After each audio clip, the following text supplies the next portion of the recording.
Hello welcome back to food box by Aruna. ఈరోజు మన recipe వచ్చేసి మ్యాంగో రైస్. దీన్ని మామిడికాయ పులిహోర అని కూడా అంటారు. ట్యాంకీ ఫ్లేవర్తో ఈ మ్యాంగో రైస్ చాలా రుచిగా ఉంటుంది. ఎక్కువ టైం లేనప్పుడు, ఏమైనా తొందరగా ఈజీగా టేస్టీగా ప్రిపేర్ చేయాలి అన్నప్పుడు, అన్నం మిగిలిపోయినప్పుడు కూడా మీరు ఈ మ్యాంగో రైస్ ని ప్రిపేర్ చేసుకోవచ్చు. ఈ మ్యాంగో రైస్ ని దేవుడికి నైవేద్యంగా కూడా పెడుతూ ఉంటారు. ఇంకా లేట్ చేయకుండా కమ్మగా రుచిగా ఉండే సౌత్ ఇండియన్ మ్యాంగో రైస్ రెసిపీని చూసేద్దాము. ముందుగా ప్రెషర్ కుక్కర్లో 1.5 గ్లాస్ దాకా బియ్యాన్ని యాడ్ చేసుకొని, వాటర్ యాడ్ చేసుకొని మంచిగా ఒక 2-3 సార్లు వాష్ చేసుకున్న తర్వాత వాటర్ అన్ని వంపేసుకొని, ఏ గ్లాస్ యూస్ చేసి బియ్యం నానబెట్టుకున్నామో అదే గ్లాస్ యూస్ చేసి 2.5 గ్లాసుల దాకా నీళ్లు యాడ్ చేసుకొని, ఒక 1/2 టేబుల్ స్పూన్ దాకా ఉప్పు యాడ్ చేసుకొని కలుపుకొని ఒక 1/2 అవర్ వరకు నానబెట్టుకోండి. ఒక 1/2 అవర్ తర్వాత ఫ్లేమ్ మీద పెట్టేసి హై ఫ్లేమ్లో ఒక విజిల్, లో ఫ్లేమ్లో ఒక విజిల్ అయిపోయాక ఫ్లేమ్ ఆఫ్ చేసుకొని, ప్రెషర్ అంతా వెళ్ళిపోయాక లిడ్ ఓపెన్ చేస్తే రైస్ అనేది మనకు రెడీ అయిపోయింది. ఈ మ్యాంగో రైస్ కి ఖచ్చితంగా రైస్ అనేది పొడి పొడిగా ఉండాలి. ఈ రైస్ ని ఒక ప్లేట్లో ట్రాన్స్ఫర్ చేసుకొని, వేడిగా అన్నం ఉన్నప్పుడే కొన్ని కొత్తిమీర ఆకులు పైన చల్లుకొని లైట్ గా కలుపుకొని చల్లారడానికి పక్కన పెట్టుకోండి. ఇలా వేడిగా అన్నం ఉన్నప్పుడే కొత్తిమీర ఆకులు యాడ్ చేస్తే కొత్తిమీర ఫ్లేవర్ రైస్ కి బాగా పడుతుంది. తరువాత ఒక పచ్చి మామిడికాయ వాష్ చేసుకున్నవి తీసుకొని పైన ఉన్న జీడిని కట్ చేసుకొని, పైన చెక్కు తీసిన తర్వాత ఈ మామిడికాయ సగానికి కట్ చేసుకొని, హాఫ్గా కట్ చేసిన మామిడికాయను తీసుకొని ఇలా తురుముకొని ఒక గిన్నెలో ట్రాన్స్ఫర్ చేసుకొని పక్కన పెట్టుకోండి. తురుముకున్న మామిడికాయ పులుపుని బట్టి తక్కువ ఎక్కువ తీసుకోండి. తరువాత ఒక మిక్సర్ జార్ తీసుకొని ఒక 10-12 పచ్చిమిరపకాయలను కట్ చేసుకొని యాడ్ చేసుకోండి. తర్వాత ఇందులో ఒక 3 వెల్లుల్లి రెబ్బలు, ఒక చిన్న అల్లం ముక్క, 10 నుండి 8 దాకా కరివేపాకు ఆకులని యాడ్ చేసుకొని కోర్స్గా బ్లెండ్ చేసుకొని పక్కన పెట్టుకోండి.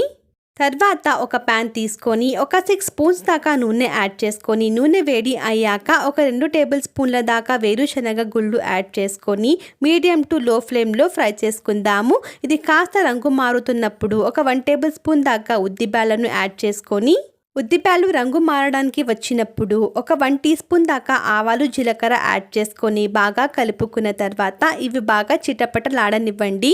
ఆవాలు జీలకర్ర మంచిగా ఫ్రై అయిపోతే పోపు అనేది బాగా పడుతుంది.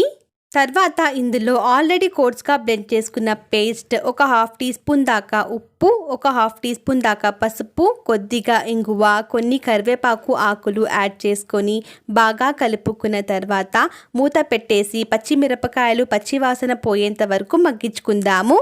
ఒక 4 నిమిషాల తర్వాత పచ్చిమిరపకాయలు మనకు బాగా వేగిపోయి ఆయిల్ అనేది పైకి తేలింది చూడండి. ఇలా బాగా మగ్గిపోయిన తర్వాత ఇందులో ఒక మీడియం సైజ్ టమాటా తీసుకొని కట్ చేసుకొని యాడ్ చేసుకొని కలుపుకొని మూత పెట్టేసి ఒక 2 నిమిషాలు మగ్గిస్తే టమాటాలు చక్కగా మగ్గిపోతాయి. టమాటాలు మెత్తబడిన తర్వాత ఇందాక మనము తురిమి పెట్టుకున్న పచ్చి మామిడికాయ తురుముని యాడ్ చేసుకొని, ఈ పోపు అంతా తురుముకున్న మామిడికాయకు పట్టేటట్టుగా బాగా కలుపుకొని మూత పెట్టేసి జస్ట్ ఒక 2 నిమిషాలు కుక్ చేసుకుందాము. ఒక 2 నిమిషాల తర్వాత చూడండి నూనె అనేది మనకు బాగా పైకి తేలింది. ఇప్పుడు మనము ఫ్లేమ్ ఆఫ్ చేసుకుందాము. అంతే, చాలా ఈజీగా మ్యాంగో రైస్ మిక్స్ అనేది రెడీ అయిపోయింది. తర్వాత ఈ మిక్స్ మనకు ఎక్కువ అవుతుంది కాబట్టి కొద్దిగా ఒక గిన్నెలో ట్రాన్స్ఫర్ చేసుకోండి. ఈ మ్యాంగో రైస్ మిక్స్ ఒక 2 డేస్ వరకు స్టోర్ చేసుకోవచ్చు. మ్యాంగో యాడ్ చేసుకున్నాం కాబట్టి అంతకన్నా ఎక్కువ నిల్వ ఉంచకూడదు. తర్వాత చల్లార్చిన అన్నం యాడ్ చేసుకొని ఈ పోపు అంతా కలిసిపోయేలాగా బాగా కలుపుకుంటే మ్యాంగో రైస్ అనేది మనకు రెడీ అయిపోయింది. కలుపుకున్న తర్వాత ఒకసారి ఉప్పు చెక్ చేసుకోండి. అవసరం అనుకుంటే కొద్దిగా ఉప్పుని యాడ్ చేసుకొని కలుపుకొని సర్వ్ చేసుకోవడమే. ఈ మ్యాంగో రైస్కి సైడ్ డిష్గా బ్రింజాల్ కర్రీ కానీ పెరుగు కానీ తీసుకోవచ్చు. ఓన్లీ మ్యాంగో రైస్ సర్వ్ చేస్తే కూడా ట్యాంగీ ఫ్లేవర్తో రుచి అమోఘంగా ఉంటుంది. చూశారుగా, సమ్మర్ స్పెషల్ మ్యాంగో రైస్ చాలా తక్కువ టైంలోనే ప్రిపేర్ చేసుకోవచ్చు. మీకు రెసిపీ నచ్చితే మీరు కూడా ఒకసారి నేను చెప్పిన ప్రాసెస్లో ట్రై చేసి మీకు ఎలా కుదిరిందో కమెంట్ సెక్షన్లో నాతో షేర్ చేసుకోండి. అలాగే మరెన్నో రెసిపీస్ కోసం మన ఛానల్ని సబ్స్క్రైబ్ చేసుకొని వీడియోని లైక్ చేసి షేర్ చేయండి. Thank you for watching.